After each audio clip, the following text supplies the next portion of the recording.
the Iron Queen of Meroë, the one-eyed warrior who defeated Rome. Rome believed it had conquered the world. From the forests of Germania to the sands of Egypt, the unstoppable legions of Emperor Augustus marched forward. Like an iron storm, city after city fell, kingdom after kingdom bowed. But in the burning deserts south of Egypt, Rome made a mistake.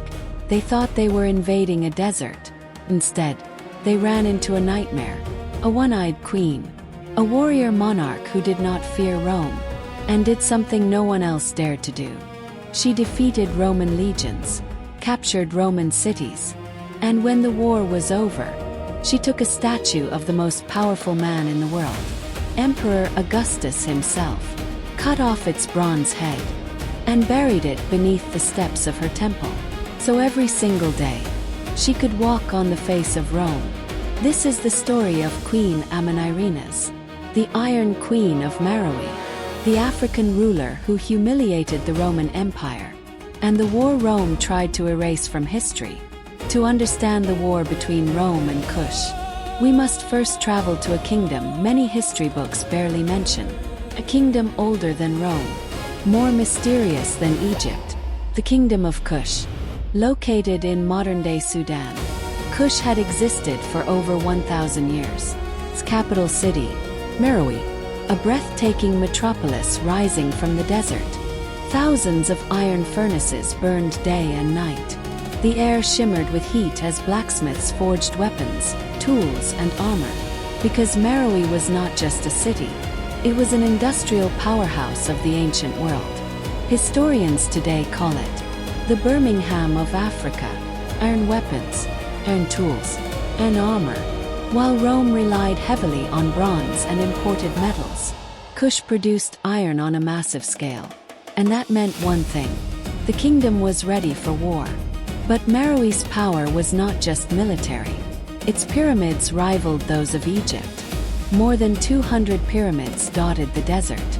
Yet unlike Egypt, Kush had something even more unusual. Women could rule as kings. These queens were called Kandakes, and one Kandake would soon become Rome's greatest African enemy. Queen Amanirenas. Little is known about Amanirenas' early life, but the fragments that remain tell us something extraordinary. She was not simply a ceremonial ruler. She was a war queen. Ancient accounts describe her as fearless, strategic, unbreakable. But one detail stands out above all others. She had only one eye. Some historians believe she lost it in battle. Others say it was from a hunting accident. But whatever the cause, it became part of her legend. Roman writers later described her as a woman of masculine courage, which, in Roman terms, was the highest compliment a warrior could receive. But Amanirenas was not ruling during peaceful times. Because in the north, an empire was expanding, and that empire was Rome. In 30 BCE, the Roman Empire conquered Egypt. The legendary Queen Cleopatra had fallen, and Augustus Caesar now controlled the richest province in the Mediterranean. Egypt became Rome's breadbasket. Its grain fed millions. But Augustus was not satisfied. He wanted more. South of Egypt lay the land of Kush, rich in gold, ivory, exotic animals, and trade routes linking Africa to the Red Sea. Rome. Kush looked like an easy conquest, but Rome underestimated something. They had conquered kingdoms, but they had never fought Amanirenas. The war began with a single decision. Roman officials in Egypt began demanding taxes from the Kushite border cities. Taxes that Kush had never agreed to pay. To Amanirenas, this was not diplomacy. It was an insult. So the Kandake made a decision. She would not wait for Rome to attack. She would strike first. In 25 BCE, Amanirenas led her army north. Thousands of Kushite warriors marched through the desert. Archers, spearmen, warriors riding horses and chariots. Their target, the Roman-controlled cities of southern Egypt. The Romans never saw it coming. The Kushite army stormed across the border. They attacked Roman garrisons, destroyed statues, burned military posts, and captured the cities of Syene, Elephantine, and Philai. Roman soldiers fled. Temples were looted. And then something symbolic happened. A statue of Emperor Augustus stood in one of the cities. The Kushites seized it. But Amanirenas did something far more dramatic. She ordered the statue destroyed. Its bronze head was cut off. The body was discarded. But the head, the face of Rome's greatest emperor, was taken back to Kush. Not as treasure, as humiliation. Back in Meroë, Amanirenas buried the head beneath temple steps. So every visitor walking into the temple would unknowingly step on Augustus. Every day.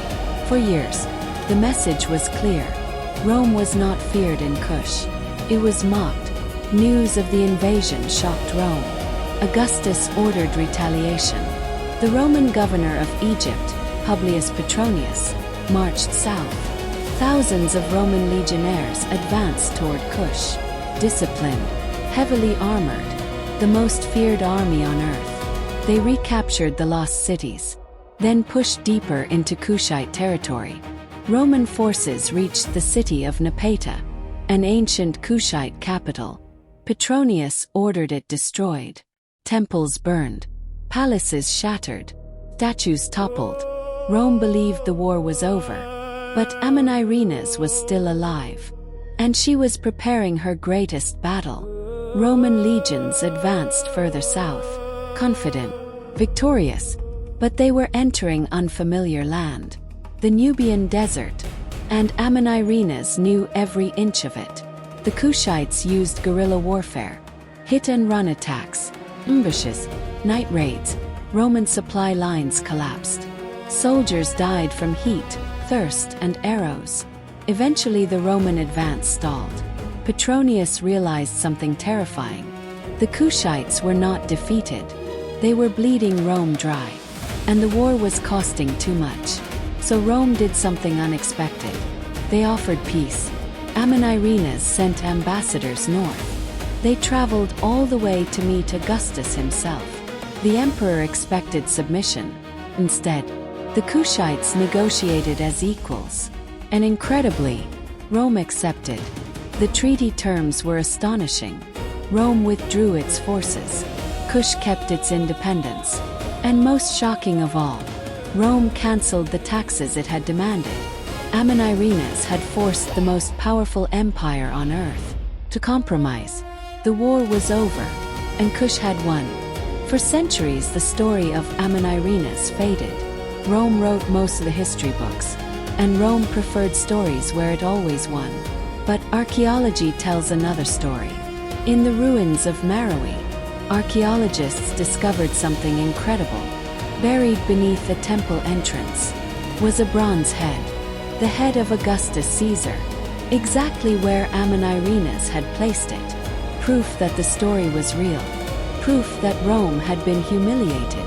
And proof that in the deserts of Africa, an empire had met its match. A one-eyed queen, a warrior ruler, the Iron Queen of Meroë, Queen Amanirenas, the woman who defeated Rome. Lessons from the Iron Queen of Meroë. The story of Queen Amanirenas is not just a story about ancient wars. It is a lesson that echoes across centuries. Because the Iron Queen of Meroë teaches our generation something powerful. Lesson 1. Power does not always belong to the biggest empire. Rome was the most powerful empire in the world. Its legions conquered continents. Kings trembled at the sight of the Roman eagle. Yet one queen from the deserts of Kush forced Rome to negotiate. History reminds us that strength is not measured only by size or wealth. Sometimes the greatest power comes from courage and conviction. Lesson 2. Leadership is not about comfort. Amanirenas did not rule from a palace far from danger. She led her army. She fought Rome. She endured loss, destruction, and war. True leadership does not hide from hardship. It steps forward when others step back. Lesson 3. Never accept injustice quietly. Rome demanded taxes from Kush without agreement. Many rulers might have submitted, but Amanirenas refused. She understood something many people forget. If injustice goes unchallenged, it becomes permanent. Sometimes history changes because someone refuses to bow. Lesson 4. History is often written by the victors. For centuries, the story of Amanirenas was nearly forgotten. Why? Because Rome wrote most of the history books. But archaeology uncovered the truth. The buried bronze head of Augustus proved the story was real. And it reminds us of something important. There are still many stories from the past waiting to be rediscovered. Stories of courage, stories of resistance, stories the world almost forgot. Lesson 5. Never underestimate the power of one person. Amanirenas was not an empire. She was one queen. But her determination changed the course of history. She proved that one person with courage can challenge even the greatest powers. My final reflection. In every generation there are empires. And in every generation there are people who dare to stand against them. Queen Amanirenas was one of those people. A warrior, leader, legend. And her story reminds us that courage can echo across 2,000 years.